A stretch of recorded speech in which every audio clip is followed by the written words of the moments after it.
ಇನ್ನು ಮುಂದೆ ನಿಮ್ಮ ನೆಚ್ಚಿನ ಧಾರಾವಾಹಿಗಳ ಫುಲ್ ಎಪಿಸೋಡ್ಗಳು ಸನ್ ನೆಕ್ಸ್ಟ್ ಆಪ್ನಲ್ಲಿ ಮಾತ್ರ.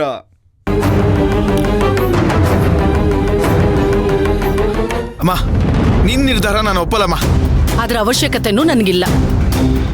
ಅಂದ್ರೆ ನಾವೆಲ್ಲ ಒಂದೇ ಫ್ಯಾಮಿಲಿ ಅಲ್ವಾ? ಹಂಗಂದ್ಮೇಲೆ ಎಲ್ಲರ ಅಭಿಪ್ರಾಯನೂ ಮುಖ್ಯ ಆಗತ್ತೆ.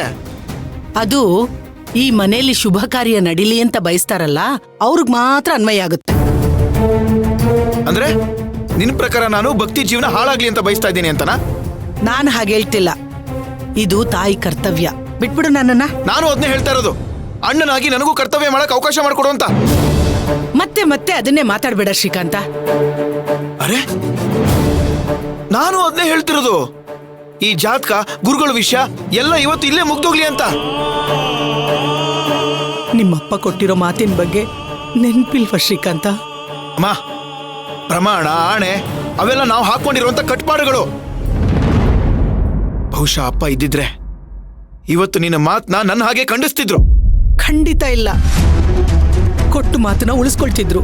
ಅಮ್ಮ, ಮಾತು ಕೊಟ್ಟಿರೋದು ಅಚಿಂತ್ಯನ್ ಜೊತೆ ಭಕ್ತಿ ಮದುವೆನ ಮಾಡಿಸ್ತೀನಿ ಅಂತಲ್ಲ, ಅಗಸ್ತನ್ ಜೊತೆ ಮದುವೆ ಮಾಡಬೇಕು ಅಂತ.